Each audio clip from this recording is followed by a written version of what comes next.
Here is a question that I'd like us to think about as we go through the contents of this video. Only supervised learning systems have a training step. In contrast, unsupervised learning systems do not explicitly have a training process. True or false? In this clip, we'll understand the k nearest neighbors machine learning algorithm, which we are going to use to identify handwritten digits.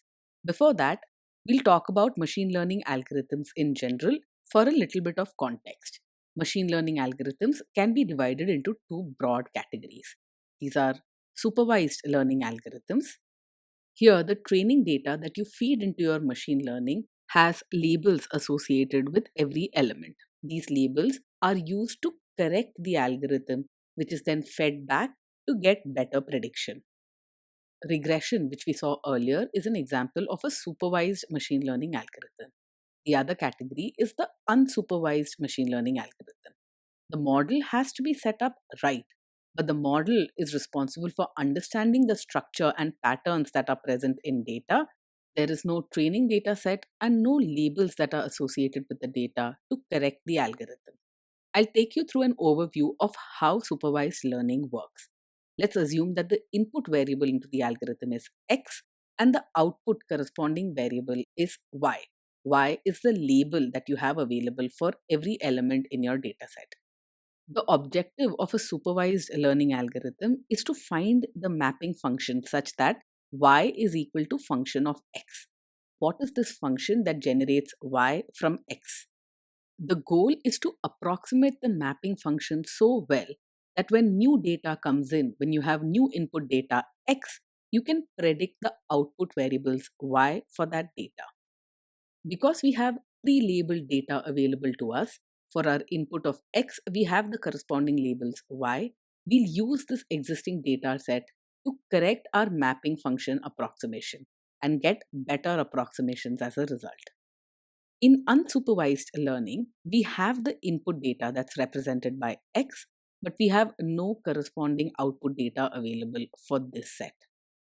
The goal of the algorithm is to model the underlying structure in this data, find patterns within it in order to learn more about it and make predictions. The machine learning algorithm here is kind of left to its own devices with no supervision. Algorithms have to self discover the patterns and structure in the data. We've mentioned the importance of training data in supervised learning models. Unsupervised learning does not have training data. In the ML based classifier that we saw earlier, the corpus of data that you pass in to generate this ML based classifier is your training data. Training data is required in supervised learning techniques. The k nearest neighbors is a supervised learning algorithm which uses this training data to predict values for the input dataset. It will try to find what element in the training data is most similar to the current sample. The k nearest neighbors machine learning algorithm uses the entire training dataset that you've made available to it as its model. Every element in this dataset is associated with a label. For example, the elements here will be labeled with what these images are, such as rocket, buildings, pig, and so on.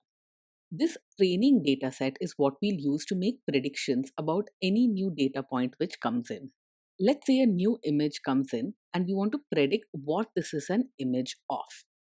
The k nearest neighbors algorithm will find out which element in the training data or which image in the training data this particular image is the closest to or the most similar to.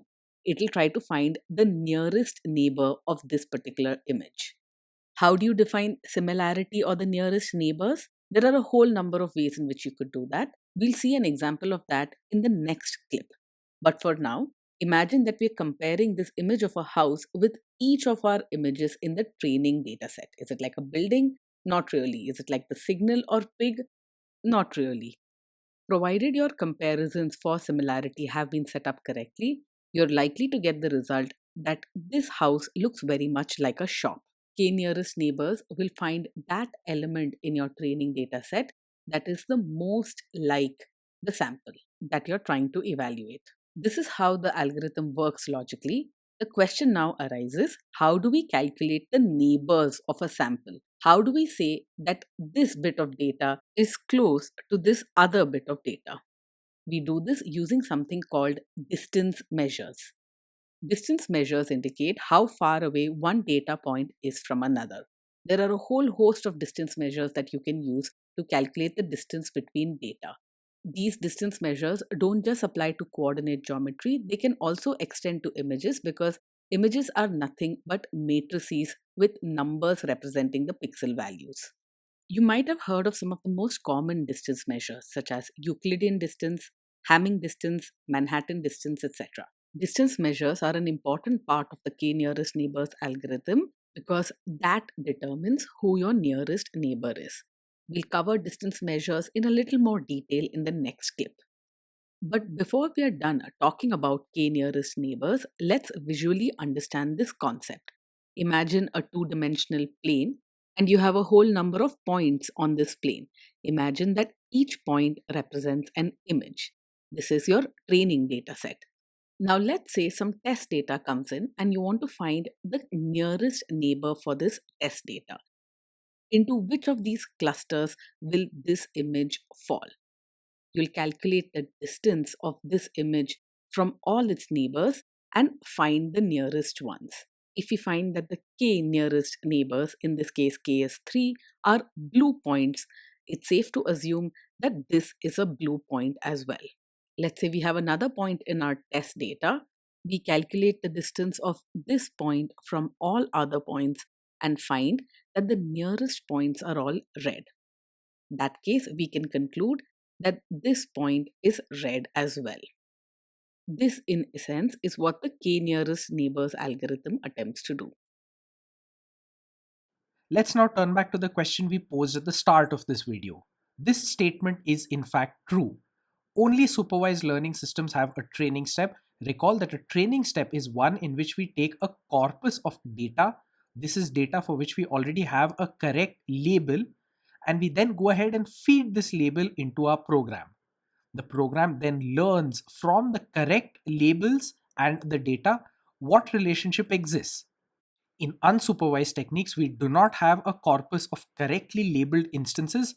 In contrast, the algorithm in unsupervised learning techniques is just going to try and infer or figure out the relationships or patterns in the data for itself.